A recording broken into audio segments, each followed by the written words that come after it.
International media में भारत की इस वक्त बड़ी चर्चा हो रही है। भारत एक के बाद एक कई खतरनाक और आधुनिक हथियार अपनी सेना में शामिल करता जा रहा है। इस एक महीने में ही भारत ने अपनी सेना के 2 सबसे बड़े हथियारों को दुनिया के सामने पेश किया है। बीते हफ्ते भारत ने अपनी सबसे लंबी दूरी तक मार करने वाली मिसाइल अग्नि 5 का उसके मैक्सिमम रेंज के साथ सफल परीक्षण किया, तो वहीं दूसरी ओर अब भारत ने सबसे खतरनाक और आधुनिक डिस्ट्रॉयर आईएनएस मोरमुगांव को नौसेना में शामिल कर लिया है।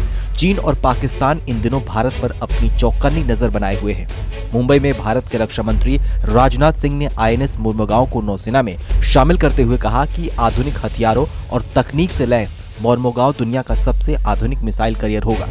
ऐसे में आज आपको भारत के सबसे आधुनिक डिस्ट्रॉयर की शक्तियों के बारे में भी जानना बेहद जरूरी है। आईएनएस मोरमुगांव की लंबाई 163 मीटर और चौड़ाई 17 मीटर है। पानी में उतरने पर इसकी डिस्प्लेसमेंट क्षमता 7400 टन है। इस युद्धपोत में अत्याधुनिक सेंसर लगे हुए हैं जो दुश्मन के हमले का अंदाजा लगा सकते हैं। ये युद्धपोत जमीन से हवा और मध्यम दूरी तक मार करने वाली मिसाइलें, जमीन से जमीन पर मार करने वाली मिसाइलें ब्रह्मोस से लैस है। समंदर के भीतर दुश्मन की पनडुब्बियों को निशाना बनाने के लिए इसमें देश में ही बने टॉर्पीडो ट्यूब लॉन्चर और रॉकेट लॉन्चर लगे हुए हैं। इसमें 4 ताकतवर टरबाइन लगे हुए हैं जिसकी मदद से ये युद्धपोत 30 नॉट्स यानी करीब 55 किलोमीटर प्रति घंटे की रफ्तार से समंदर को चीरता हुआ आगे बढ़ सकता है। माना जा रहा है कि मोरमुगांव की नौसेना में शामिल होने से भारत की समुद्री ताकत में बड़ा इजाफा होगा।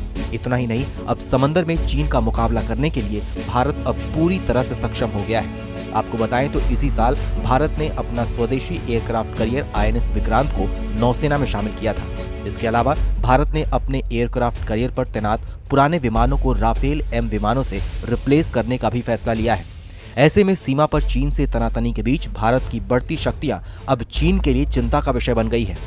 बहरहाल, हमारी इस खबर को लेकर आपकी क्या राय है, हमें कमेंट सेक्शन में लिख के जरूर बताइए। बाकी देश और दुनिया की अन्य बड़ी खबरों के लिए देखते रहिए आज तक डिजिटल।